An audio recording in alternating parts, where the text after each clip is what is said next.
Coffee with Nahara. My name is Janet Borland. I'm the Association Director for the National Native American HR Association. And for those who are with us for the first time, Nahara is a tribal led nonprofit organization focused on HR profession and tribal leadership. And we are now happy to say in our 27th year of existing and continuing to advance and advocate for Native American tribes. If you're working for a tribe, please visit our website to become a Nahara member. Nahara, we provide resources, including certification programs, webinar, annual conferences, summits, and any valuable resources for you and your HR team. Today, we are proudly presenting our partner, Karla Bylund. She is the owner of Soaring Bird Solutions. Soaring Bird Solutions was founded in 2015 and is a Native American woman-owned consulting firm that provides professional HR consulting services, including HR outsourcing and special projects such as compensation and organizational analysis, HR audits, and assistance policy review, employee relation investigation, engagement surveys, career development, and customized training. Karla Bylund is a member of the Citizen Potawatomi Nation. Karla has over 25 years of experience in HR profession, with the majority in Indian country.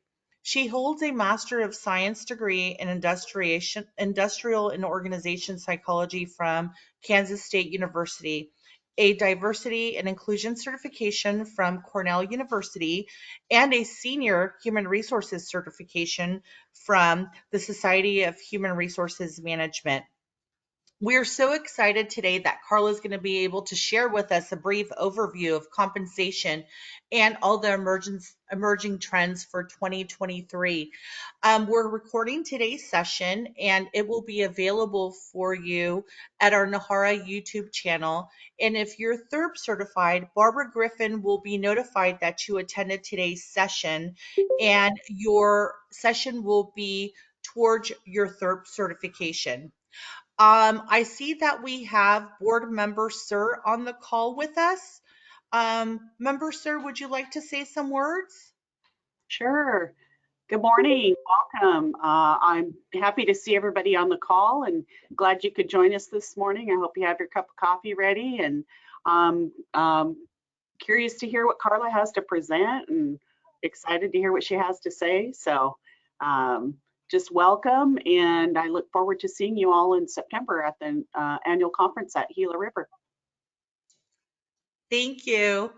And without further ado, Karla, I'm going to turn it over to you. Great, thank you.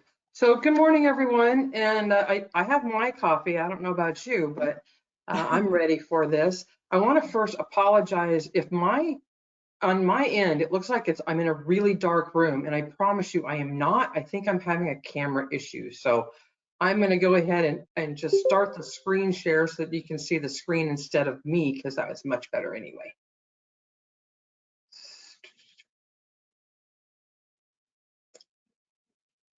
Working on it. There we go.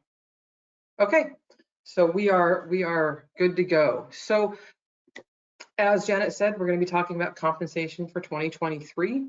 Some emerging trends that are coming out of it. You know, compensation isn't the most exciting topic, but it is one that I get asked about a lot, which is why I thought this would be a good topic for today's webinar. So in a brief overview of compensation, at its very core, compensation is a tool that is used by management to attract and retain employees. And I would say that's probably the number one purpose of compensation. But it's also more than just base pay. It encompasses everything that employees deem to be of value. And that is, and we'll talk about it a little bit later, but that's what's changed since prior to the pandemic. Compensation may and needs to be adjusted according to the business needs and the goals and the available resources. It is one thing to say this is what you should be paying all of your employees, but if an organization can't sustain that, then we have to look at other strategies. And I've run into that a lot in my career, where organizations really can't sustain some of the competitive market wages. So we look at how can we add value in other areas that doesn't cost the organization direct dollars. The pandemic or the Great Resignation, which I've heard called a lot of different things, but the Great Resignation, it created a need for employers to be flexible and creative in how they attract and retain their employees. So compensation can be used to recruit and retain qualified employees. It can be used to increase or maintain morale or satisfaction, reward and encourage peak performance. We call that performance-based pay. Achieve internal and external equity. I'll talk about that quite a bit throughout this webinar. Reduce turnover, increase and encourage company loyalty. So there's 4 primary types of pay structures, and some of you will probably recognize some or all of these. Some of these may be ones that you are using right now. There's a traditional pay structure, there's a broadband pay structure, a market-based pay structure, and a step pay structure. So traditional and market-based are very, very similar. So I combine them for the purposes of today's webinar. Traditional and market-based are basically divided into different pay grades. The jumps between each pay grade are pretty small. The market-based structures are based on what other employers are paying employees. So what's your competition paying their employees? These structures have established ways or requirements for employees to move up. So usually it's by performance evaluation. They usually move up in a traditional pay structure, when they're evaluated on their annual evaluation, but it also could be based on length of employment. This one makes it so that employees don't cap out too quickly, because I don't know how many of you have had to deal with this, but when your employees cap out, how do you possibly motivate them when they're never going to earn any more pay? So we definitely want to make sure that employees aren't topping out really fast. So to implement a structure like this, and this is probably the one that I do the most, to implement this, you need to decide what it is going to be, or what it's going to take for an employee to move up in the pay structure. And you have to, maybe have some metrics that you're going to say. So for example, if they get an all excellent on their evaluations, all 5s, that's how you score it, then they'll get a 5% increase. Or if they get, meets expectations, they'll get a 3%. So you have metrics in place so that you're being fair and equitable to everyone. A broadband structure divides employees into types or categories rather than specific positions. So these types or categories could be things like your administrative jobs or your executive jobs, your production jobs, your department specific jobs. It groups them into categories that make sense. Broadband salary structures have fewer grades. The grades typically, though, have a wider range. So there's a wider area that an employee can be put into in these pay ranges. Pay raises under the structure are more flexible, but also can lead to employees reaching their salary cap quickly. The other danger of a broadband structure is inequity. If you don't have metrics in place to determine how your employee is going to move up within the pay structure, then you could have certain department managers who are more generous to their employees than other ones, and then you end up with an internal inequity. You could have an administrative assistant in one department being paid the very minimum, and you could have an administrative assistant in another one being paid $5, $10 more just because that department manager is more generous. So that's the dangers of a broadband structure. The flexibility is nice, but it also creates an opportunity for inequity. And then the step pay. This is a structure that is traditionally used by the federal government, state governments. It's a very structured and a very simple system. So it's a very clearly defined pay structure or progression. So it is set when an employee starts with the company. So if an employee is hired and their job position is deemed to be a grade 1, they start at step 1. They start at the very minimum, and then every year, if they if they pass their evaluation, each year annually, they get a step increase. It takes out a lot of the subjectivity. So you don't have to decide, oh, do I give them a 5%? Do I give them a 10%? It's already established within the structure. And the structure, when you set it up, you could set it up to say, we're going to have them jump 3% every year. Or we're going to have them jump 5% every year. Up to you. But the baseline is that it's very structured, and they don't skip steps, and they don't you don't go in between steps. They are put in at that step. So they come in predetermined time increments. One thing that you have some flexibility in where you could say you're hired at a step 1, but at 90 days you go to a step 2, and then every year thereafter you go up a step. So you have some flexibility within it, but it's still structured for everybody else.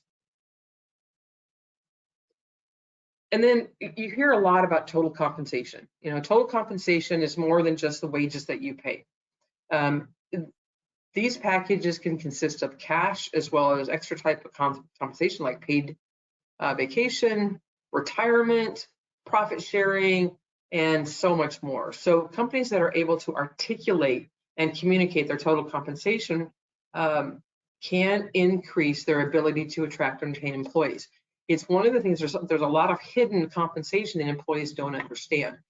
But I've talked to a lot of clients who have amazing benefits. They have amazing medical, disability, really robust benefit packages. And I tell them, advertise that in the job description, in the job posting, when you are selling your company at career fairs or in trade shows. Sell the fact that you have these incredible benefits, because it is part of the total compensation and is something that employees are looking for. So there's 2 different types. You have your direct compensation. This is the compensation everybody sees. This is your base pay, your bonus pay, your holiday, your hazard pay, shift differential, commissions, etc. That's your direct compensation. But your indirect compensation is stuff that maybe they don't necessarily see as a monetary value. So you have your vacation and sick days. That is a benefit, and it's part of your compensation. The health insurance, how much are you as an employer paying for your employees' health insurance? Workers' compensation, which we all have to do anyway, but it's still a benefit. Retirement plan, travel allowance, any other non-monetary benefits that you have for your employees. So that is encompasses total compensation. A lot of organizations will send out a document once a year to all employees just to let them know this is what your total compensation is. Employees, whether they appreciate it or not, I don't know. I've seen employees say, I don't understand this, throw it away. So you may want to do a little bit of education as well. Maybe during an annual meeting that you have with the employees, or during your benefit renewal time, when you're actually having face-to-face conversations with employees, kind of explain the value of these indirect compensation. Okay, so compensation strategy it's important. It's important that you have a strategy. It's an affordable and structured and reasonably competitive strategy. So again, I touched on this earlier. You have to be able to afford it. If you set a strategy that's so aggressive that you can't sustain the cost in your budget, then you're going to have to take the money away from the employees. And that's the absolute worst thing you can do. It's so much worse to give and take something away than to not give it to them in the first place. And when it's structured, it ensures that the employees' efforts are directed to achieving the company's goals. You want to make sure that your employees are all heading in the same direction. And your compensation strategy can encompass that through your performance evaluations, through your bonus structure, and reasonably competitive. It needs to be reasonably competitive, or you're not going to be able to attract quality employees. So 3 strategies within the market, or within compensation. You can either lead, or you can lag, or you can match. So leading the market means that you are paying more than your competitors. This is an aggressive strategy. If you are wanting to attract the top talent in the area, if you have a lot of competition in your area and you struggle to get employees, you may want to lead the market. And you don't necessarily have to lead the market on every single position, You may just say, hey, we're having a really hard time hiring dealers, casino dealers, for example. And so we're going to pay more than our competitors up the street so that we can attract that top talent. That's what leading the market is. Lagging the market, it means you're going to pay less than the rest of your competitors. People will say, why in the world would I do that? Well, there are some reasons that you might want to lag in the market, and that is, for example, you don't have a robust budget, but you have such a great benefits package that it offsets that budget. So you can lag in the market. Or you may just be the only employer in the area, and then you have that ability to lag in the market. Not very many companies choose to lag in the market, but it is a strategy. And then, of course, the one most people are going to use is they're going to match the market. They're going to pay the average of what other wages are being paid by their competitors. And I keep talking about the market. And what I mean by market is any employer that's similar to you in size, demographics, geographic location, or cost of living index. That's your larger market, but your direct market are the employers who take your employees away from you.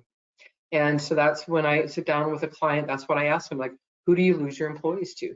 Are you losing them to McDonald's up the street? Well, let's look at what McDonald's is paying.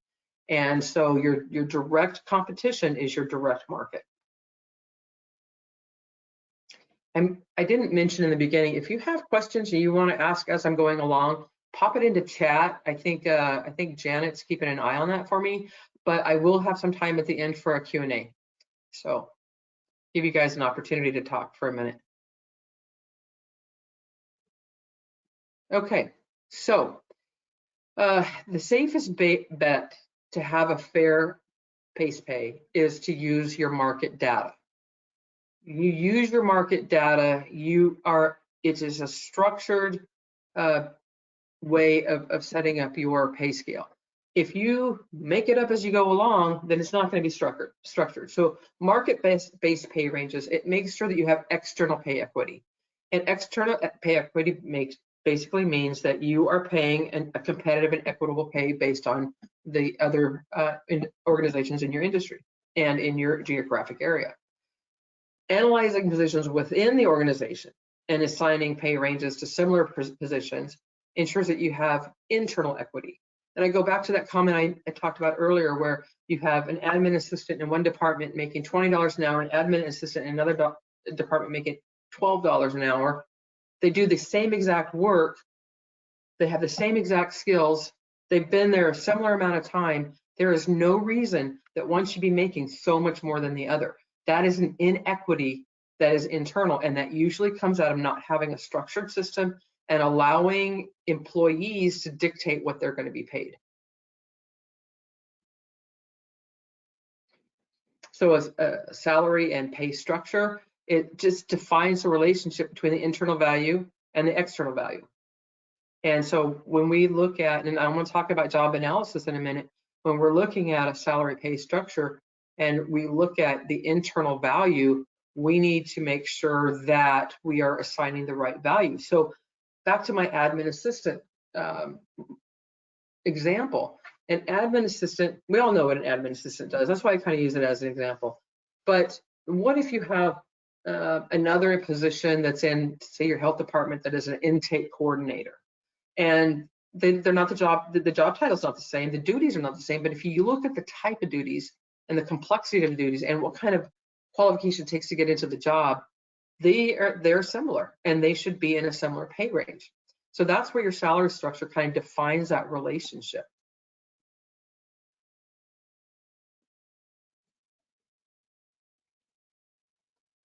So there's a lot of risks of not having a structured compensation system.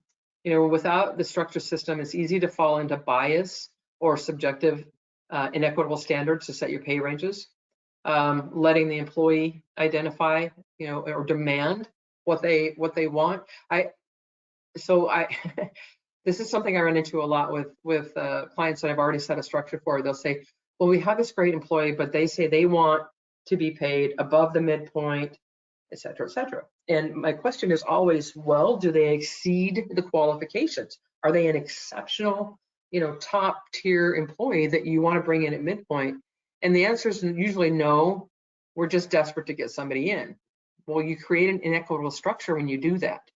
And you could end up offering wages that aren't competitive. You could lose talented employees. You could overpay for positions. You could be liable for pay discrimination. I don't know all of you in here, but most of you who are work for a tribal government or are sovereign don't have to worry so much about pay discrimination because Title VII doesn't apply to you, but you still want to be a responsible organization and you don't want to have pay discrimination. So bias in pay decisions, these are all dangers of not having a structured pay system. Opinion on hiring new hires. How do you pay someone for qualifications? Are there formulas that include job experience, education? Yes, there are. So you can define in your compensation structure or compensation policy that an employee who meets the qualifications and meets the educational requirements and the experience and the qualifications, they need to come in at the beginning, at the step, because that's basically what it says. If they exceed your education, experience, qualifications, you can set up a policy where you say, if an employee or if a candidate exceeds expectations, we will hire them at step 3, or we'll hire them at 10% above the minimum. As long as you have something structured so that you're not, randomly picking how much you hire them at, that you make it a practice of doing it consistently, you could do that. The other thing I want to say that's really important to understand is the midpoint of a scale, that the median or the midpoint, however you have it structured, in the industry, that midpoint of the scale is where an employee would be when they are fully competent in the job that they were hired to do. So not just have the qualifications to do the job, but understand your organization, your policies, your procedures, your all the subtle nuances of the job. So midpoint is when somebody is fully qualified. So that should be your marker. If you want to hire somebody above the minimum, I would not hire them above the midpoint. I also, would caution that the danger of hiring above the midpoint also means they're going to hit the top really fast, and then they're going to top out, and then you're possibly going to lose them. So it was a really good question, and my short answer is yes. Put it in a policy though, so that you're consistent. Great question, Janet. Thank you.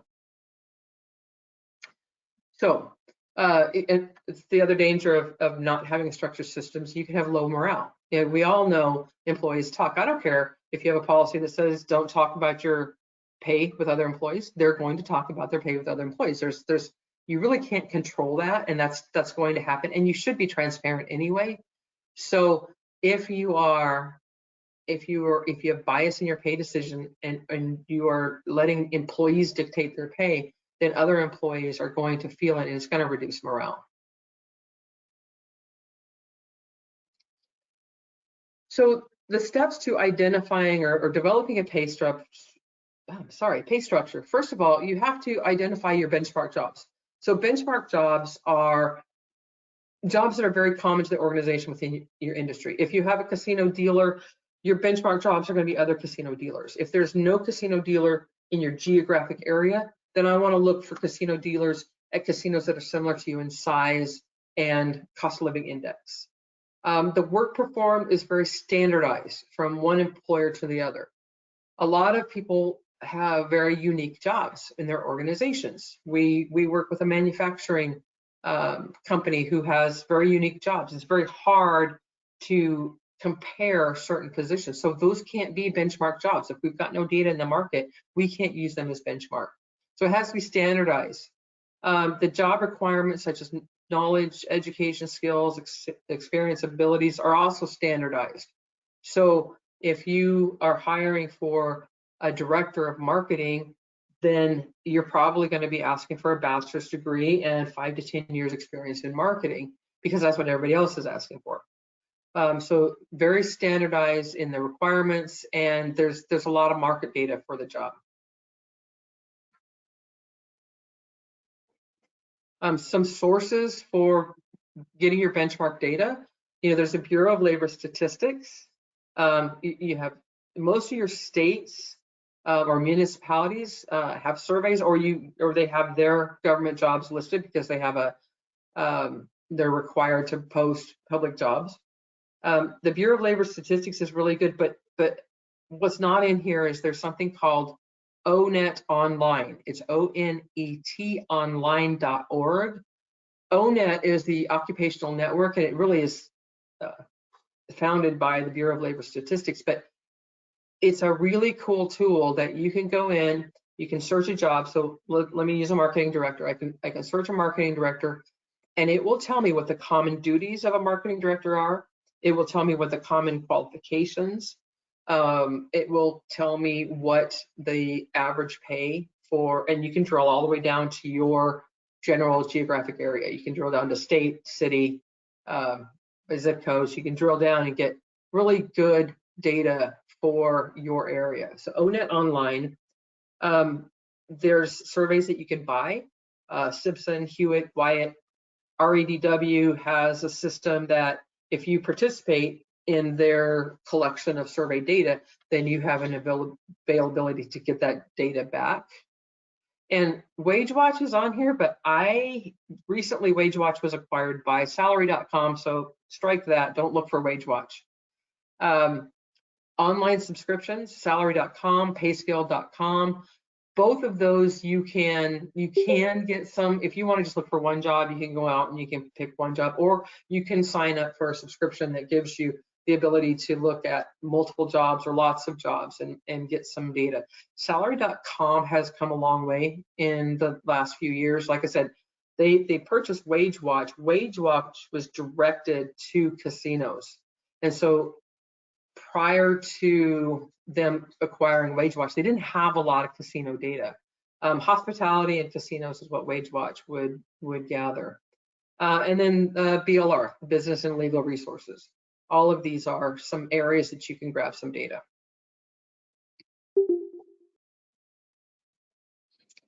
So when you're developing, yeah.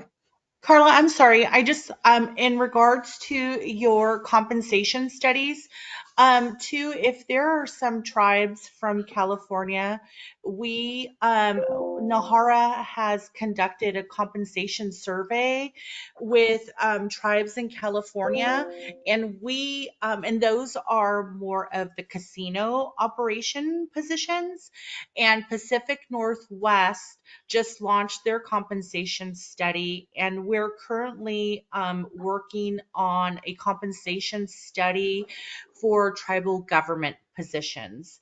And so we're working on that. And if anyone has any questions on the California or Pacific Northwest, just please shoot me a message and I can assist you with that. Thanks, Karla. Yeah, and actually, I apologize. I knew about that, but I didn't think about it. Is that data available to all Nahara members then? It is for cost. My apologies, I don't remember what the cost is. Okay. But whoever's interested, please shoot me a message, and I can share that information. Okay, great. Thank you so much. So Oh, yeah, my and pleasure. there's a lot of sources out there. It's just sometimes hard to find, and it requires having a really good researcher getting in and finding. Sometimes when it's very industry specific, such as engineering, we might go out to some websites that are specific to engineering. We might be able to find some salary data. So you have to be kind of creative in looking for it. There's a couple of questions. The first one, what are some tips on employee salary raise? We have employees staying with our company for about 2 to 4 weeks due to low pay. Managers are asking the management team and HR to raise the pay. However, we are informed until we increase our revenue, we cannot increase wages for employees. Yikes. And that's a real problem. And it's if you're losing employees after 2 to 4 weeks, you probably do need to look at increasing your pay, or you need to look at giving a pay raise at 90 days, and where you can start them and say, this is what we can pay now, but if you do well, if you pass your 90-day evaluation, we can give you an increase at that time. Is there other creative ways that you can provide compensation? Days off. Actually, my brain just went blank. So can you increase the number of vacation days you provide, or flexible scheduling, or anything else that you can keep employees there? So you have to kind of get creative, but losing employees after 2 to 4 weeks due to low pay, and you may have to look at restructuring your organization. Is there any way that you can combine some positions so that you don't have to hire as many people, so that then you do have more money to pay each of the individuals? So you may just have to look at some creative structuring to try to reduce your overall payroll costs so that you can increase the pay per person. Let's see, the next question is, have you done a staff evaluation survey to see how employees who stay like working there? Oh yeah, I think you were talking to, I see you guys are talking to each other around here. Yes, but Archie, that's a really good suggestion. We always want to stay in touch with the employees and figure out what it is. And sometimes when you're losing employees after 2 to 3 weeks, not really the pay, it's the onboarding process. Are we setting the employees up for success from the minute that we hire them? And a good onboarding process not only goes through, your typical, benefits, policies, rules, regulations, all of that. Yeah, that's great. You need to do that. But it goes beyond that. When you turn an employee over to the department, is the department taking the time to sit down with the employee, explain the job, explain the culture, maybe assign them to a job buddy? Because the worst thing in the world to me is starting a new job. I mean, it's the most exciting, but it's scary. You walk in, you have no idea what your rules are, where you put your stuff, when you get lunch, where do you go to lunch. So all that's cultural information, are you sharing that? So look at your onboarding, and when you're losing these employees, maybe try to get an exit interview. Ask them, why did you leave? And if they tell you, if you consistently get the response, it's the pay, then you have to look at some creative ways to take care of the pay. But they may just say, I didn't feel welcome. I've seen a lot of employees that come in and they aren't made to feel welcome. Their supervisor welcomes them, sits them at the job, and then walks away. Just doesn't give them that feeling that they're part of a team. So really take a look at how are you introducing employees to the company. How are you giving them some introduction to the cultural and other nuances within the organization? Really great questions. Okay, so did I finish this? Nope, I didn't. Developing a pay structure. You want to decide, what differences should exist in pay structures for executives or professional employees or sales employees and so on. So you may have a different pay scale for your hourly versus your salary. Most of you who have tipped employees have a different pay scale for the tipped, because it just depends on whether or not you choose to have tip credit or not. Are you paying below minimum wage because they're getting so many tips, or are you paying the minimum and based on tips? So you usually have a different structure for your tipped, hourly, and salary. Determine whether the company should be leading or lagging or matching the market, and decide the extent in which employee benefits should replace or supplement the cash compensation. So the job analysis, and you could ask my team, the job analysis is the first and foremost most important thing in a compensation study, in my opinion. It's the foundation for all decisions that are made. It's a foundation for compensation. It's a foundation for assessment, selection decisions. So your job analysis provides a way to develop an understanding and really nail down that job description. A lot of times we write job descriptions. Well, what I've seen, a lot of people will just grab something off the internet. It's like, oh, this looks like a good job description. It has the same title that I want, but are they really doing what the job description says? So your job analysis looks at, what are the tasks that are being performed? What competencies are required to perform those tasks? What are the connections between those tasks and competencies?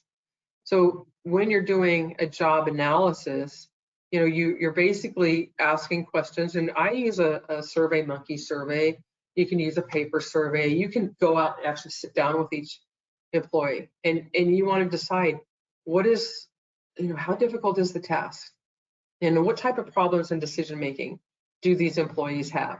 What are the consequences for making a mistake?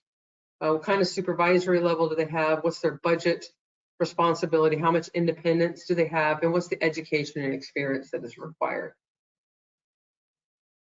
So your steps in a job analysis are to conduct your general task analysis, find out what tasks need to be done, get input from senior executives and department heads to determine, what are the primary functions of each of those positions? What do they need from them?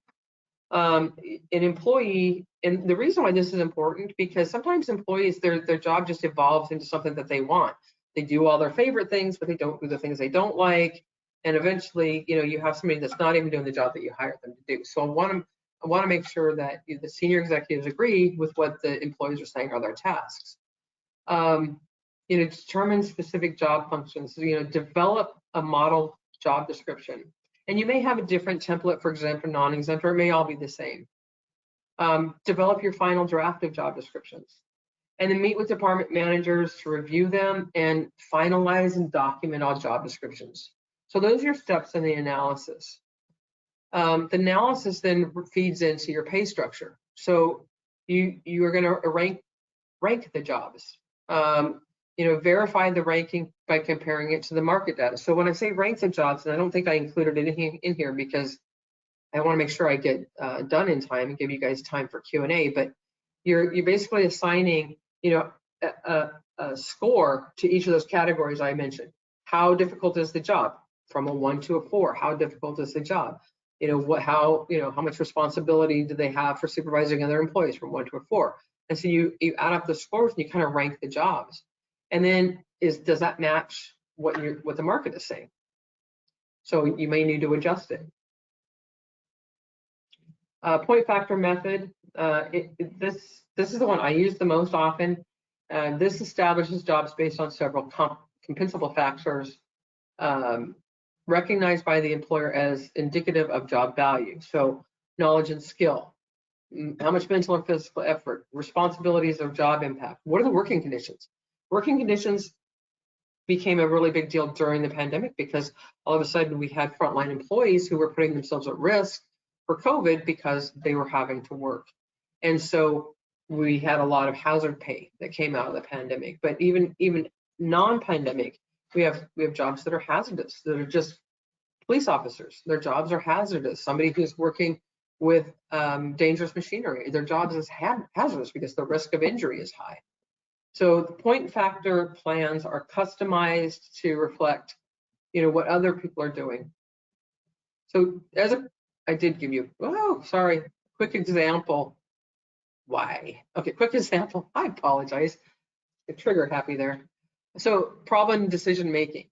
So I drill down and say, so that I'm measuring everybody the same way, I have my guideline. So when I'm looking at problem decision making, if I'm going to give somebody a score of a 1, it's going to be the decisions are common, everyday occurrences that have the same solution. All the way to the end of the 5, the problems and decisions are complex, require time and effort to resolve. So that gives that way when I'm ranking every single job, I'm doing them all the same. I'm basing it on the same criteria. And this is an example of what it looks like. So, position 1, 2, 3, 4, 5, they have task levels assigned, problem and decision making, consequence, supervisory, budget, independence, education, and experience. And here's the total rating over here. This total rating helps me decide what the pay bands are, what the pay grades are. So everybody with a rating of 6 may be in a pay grade 1.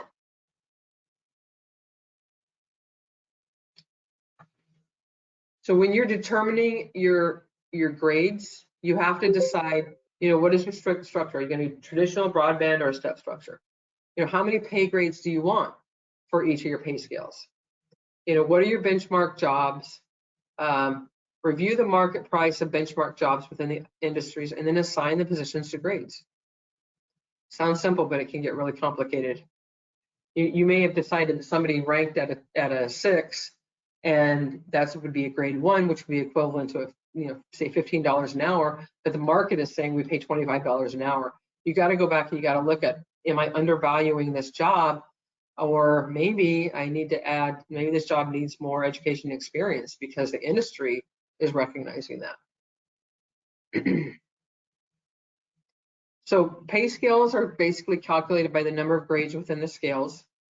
So there's a there's a grade spread, which is the width of the range, which is usually between 30 and 60%.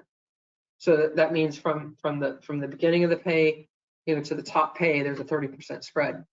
And if you have by the way, if you have a 30% spread and you give a 3% increase every year, you have 10 years before somebody's going to top out. And by then, you're going to have updated that pay scale. Pay scales have a minimum, midpoint, and a maximum on the scale. Best pay practices encourage organizations to define the criteria of each of these points to set a policy on progression. And I alluded to that earlier when I talked about the midpoint. So the minimum, this is the lowest rate on the scale. This is where newly hired employees usually go, but they usually just meet the minimum hiring requirements. The midpoint of the scale is considered the competitive market rate. The employee is competent to perform each job task. Usually takes 48 years, 4 to 8, not 48, 4 to 8 years to hit your midpoint. And they're usually in good standing. And then the maximum is the highest rate that an organization is willing to pay for the job. Employee has mastered all of the competencies in this position. Employee has been identified as a high performer, has been with the company for quite a while. And you may be asking, well, what if they max? Do we never get to give them another increase again? Yes, actually, that's the best practice. But you can implement a bonus structure or a tenure pay where annually they get a bonus that's equivalent to what they would have gotten if they got a pay increase. That way, they're still getting additional pay that recognizes the seniority, but you're not throwing the pay scale out of alignment. And there's a lot of other strategies that I will not have time to go into today. So let's look at the 2023 trends. I promised that, so I want to make sure that I give you that. In recent years, focus has kind of shifted to better work-life balance, more PTO, more vacation time, shorter work weeks, ability to work remotely. And some of these became hot topic. They became hot topics during the Great Resignation. This has created the need to attract new talent in order to compensate for labor shortages. Everybody has labor shortages, and in certain positions have even more labor shortages. I don't know how many of you are trying to hire any kind of grant writers or grant managers, but that's a really tough position to fill right now. There is a lot of labor shortages, and these employees are looking for, what can you do for me? I mean, it's an employee market. The employees have the upper hand right now. So pay transparency, really a big factor. Not only is there, some state laws have dictated that we have pay transparency, but your employees want it. They want to make sure. So, the old school way of thinking is, we're very secretive about what we pay people, and if you talk about your pay, we're going to write you up. That's old school. New school way of thinking is, we can defend what we're paying you, so we can be very transparent about it.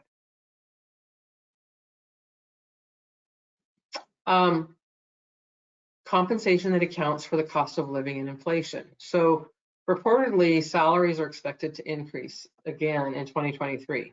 So employees will want compensation that accounts for the rising costs, because we all know cost of food has gone up, gas has gone up, housing has gone up.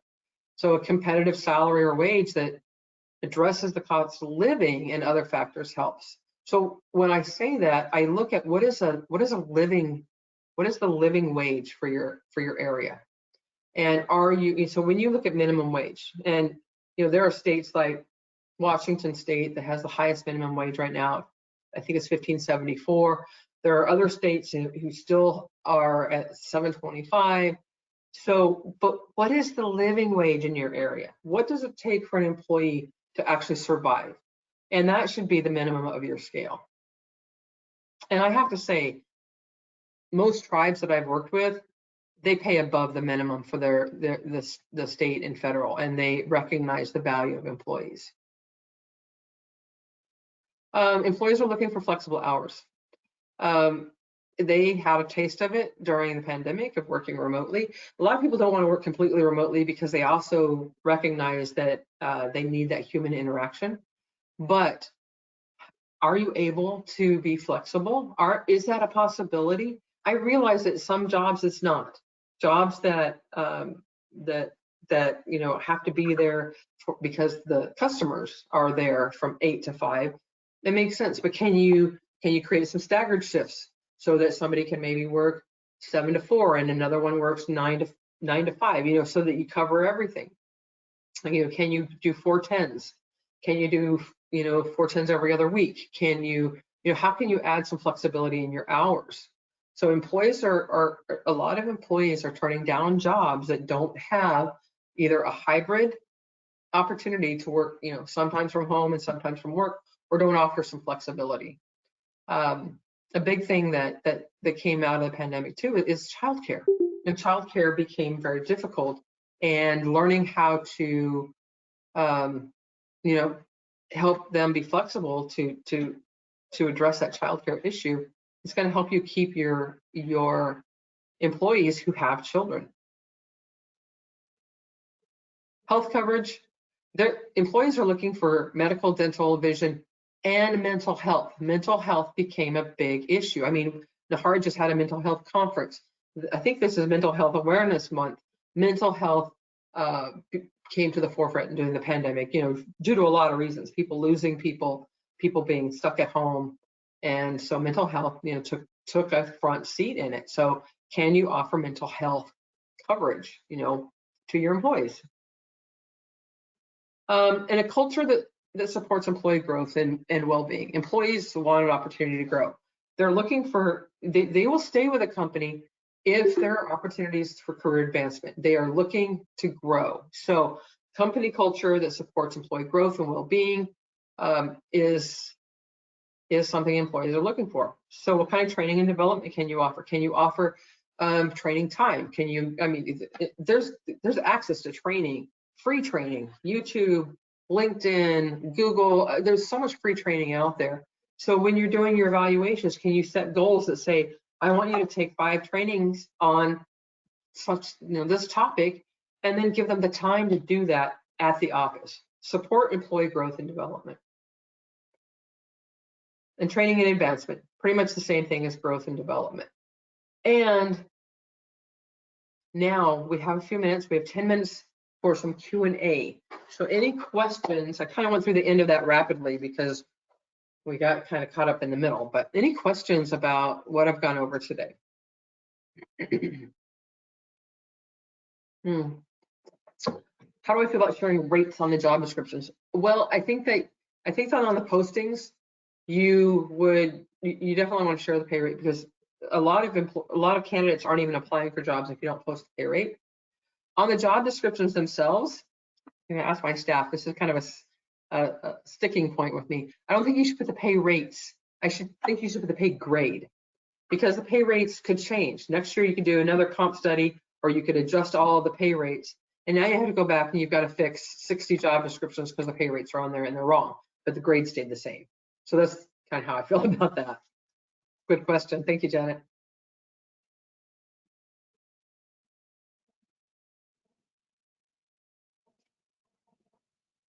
Any other questions? Guys, you have me. I'm at your mercy for another 10 minutes.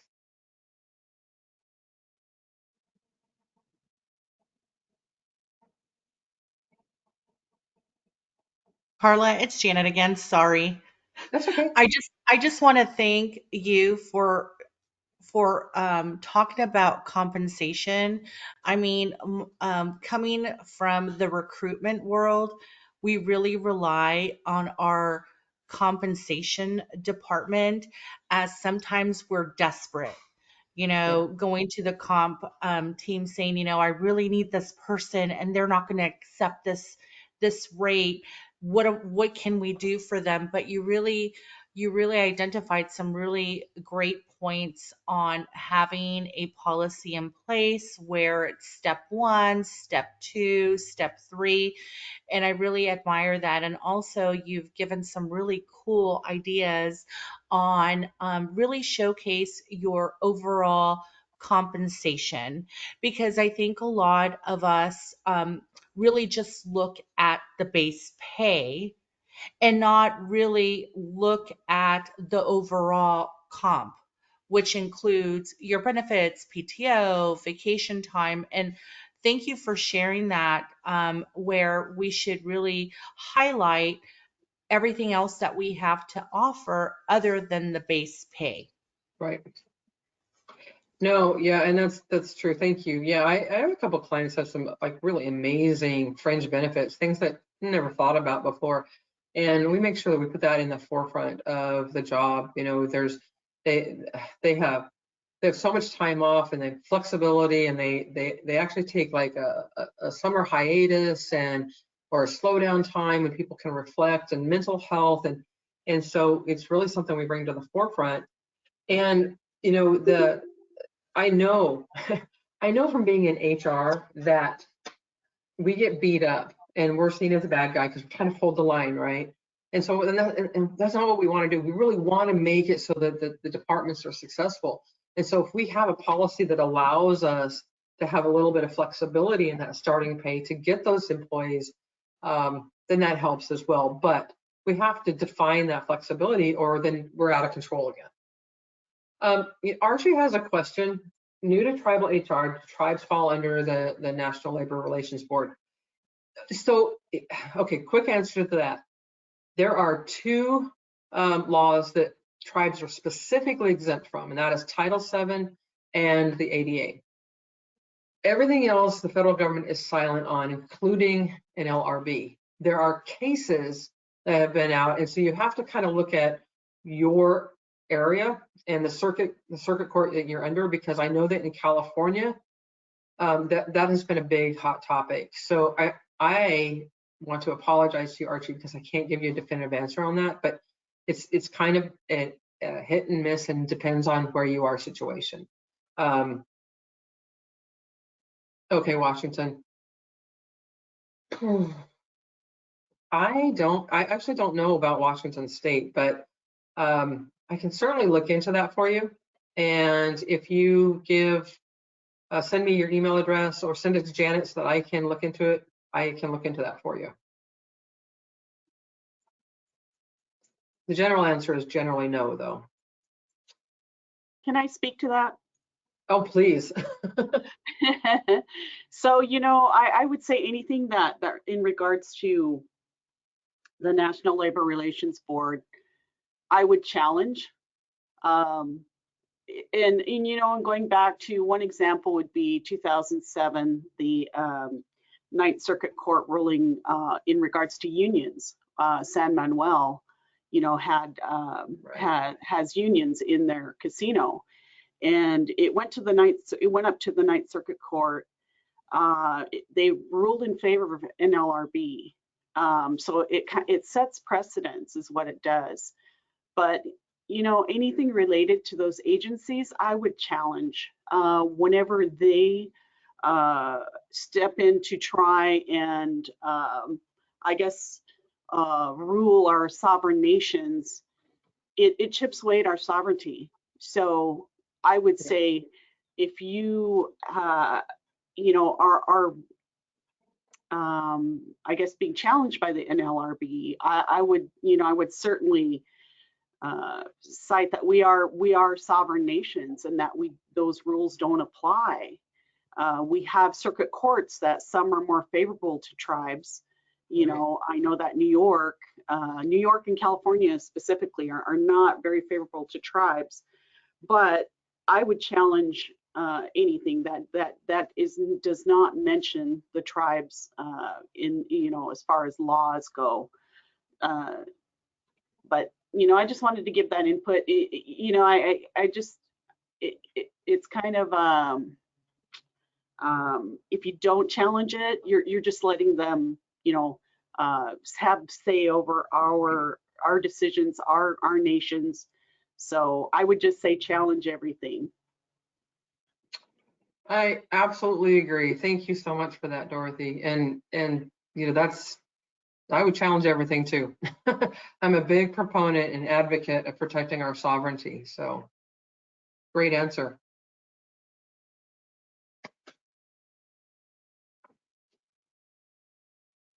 You guys had some good questions. Really put me on my toes. Karla, I've been getting some messages on your presentation. Would it be available for you to share if they email you for a copy of your presentation? Yep, yep, absolutely. I'm more than willing to Excellent. share Excellent. it. Thank you. Thank Yeah, you're you. welcome. So any words of wisdom on compensation and closing words from you, Karla? Well, my words of wisdom are don't just wing it. And you have the ability to do this in-house. It takes a lot of time to structure compensation. So if you don't have time to do it, then outsource it. Find somebody who can come in and do it for you. But you know, just make sure you're just not winging it, because that's the worst thing that you can do.